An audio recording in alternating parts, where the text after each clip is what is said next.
Hi friends, சுட்டிக்குலந்தை சேனல்லேருந்து இன்றைக்கி நம்ம ஒரு சூப்பரான பிரேக்ஃபாஸ்ட் ரெசிபி தாங்க பார்க்க போகிறோம். அது என்னென்னா வெண்டைக்காய் சாம்பாரும் வெண்பொங்கலும் தாங்க.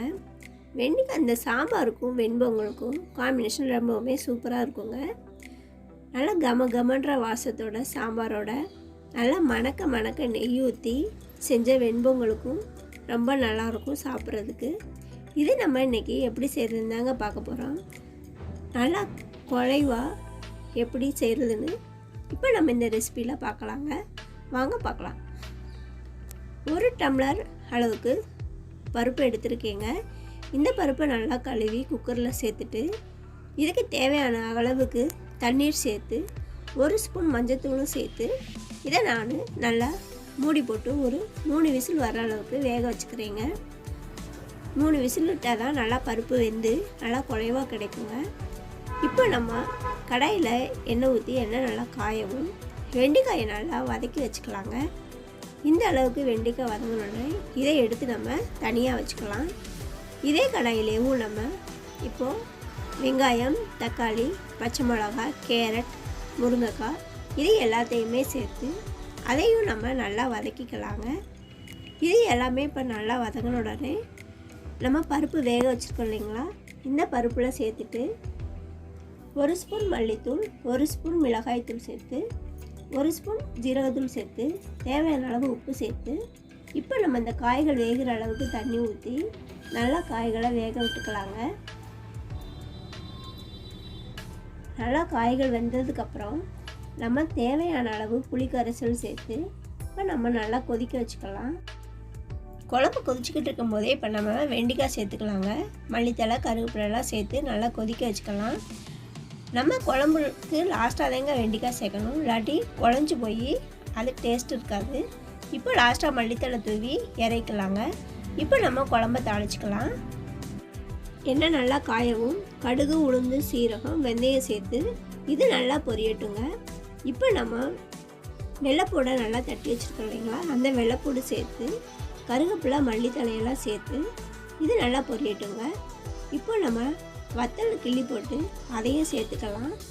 சேர்த்துட்டு பெருங்காயத்தூள் சேர்த்து இது நல்லா வதங்கவும் இப்போ நம்ம சாம்பாரில் சேர்த்துக்கலாங்க. நல்லா கமன்னு வாசத்தோட சாம்பார் ரெடி ஆயிடுச்சுங்க. இப்போ நம்ம லாஸ்ட்டாக வெண்பொங்கல் செஞ்சுக்கலாங்க. கடாயில் கொஞ்சம் எண்ணெய் ஊற்றி கொஞ்சம் முந்திரி பருப்பு எடுத்து வறுத்து வச்சுக்கலாங்க. இது லாஸ்ட்டாக நம்ம சேர்த்துக்கலாம் பொங்கலில். இப்போ ஒரு குக்கரை எடுத்துகிட்டு குக்கரில் கொஞ்சம் நெய் சேர்த்துருக்கேங்க.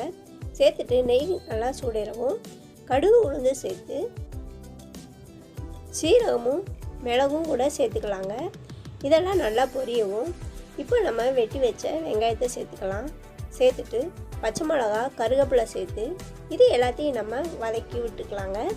இது நல்லா வதங்கவும் இப்போ நம்ம இஞ்சியை தட்டி வச்சுருக்கோம் இல்லைங்களா, அந்த இஞ்சியை சேர்த்து பெருங்காயத்தூள் சேர்த்து இதையும் நல்லா தாளித்து எடுத்துக்கலாங்க. இந்த டம்ளருக்கு 3/4 டம்ளர் அரிசியும் 1/4 டம்ளர் பருப்பும் சேர்த்து மொத்தம் 1 டம்ளர் எடுத்து வச்சுருக்கேங்க. அதுக்கு நான் 3 டம்ளர் தண்ணி சேர்த்துக்கிறேன். 3 டம்ளர் தண்ணியும் 1/2 டம்ளர் பாலும் சேர்த்துருக்கேங்க. பால் சேர்த்தா கொஞ்சம் டேஸ்ட்டு நல்லாயிருக்குங்க, அதனால சேர்த்துருக்கேன். இப்போ நம்ம அரிசியை கழுவி வச்சுருக்கோம் இல்லைங்களா, அரிசியும் பருப்பும் சேர்த்து அதை நம்ம சேர்த்துக்கலாம். சேர்த்துட்டு உப்பு தேவையான அளவு சேர்த்து ஒரு கொதி வரவும் நல்லா மூடி போட்டு வேக வச்சுக்கலாங்க. மூடி போட்டு ஒரு 3 விசில் வந்துச்சுன்னா நல்லா குழைவாக வந்துடுங்க பொங்கல். பார்த்திங்களா, இந்த அளவுக்கு நல்லா குழைவாக வெந்து வந்துடுச்சு. இப்படி இருந்தாதேங்க பொங்கல் ரொம்ப டேஸ்ட்டாக இருக்கும். உங்களுக்கு கொஞ்சம் பருக்கையாக இருந்தாலே பிடிக்கும் அப்படின்னா நீங்கள் ஒரு 1/2 டம்ளர் தண்ணி கம்மியாகவே வச்சுக்கலாங்க, கொஞ்சம் பருக்கையாக கிடைக்கும்.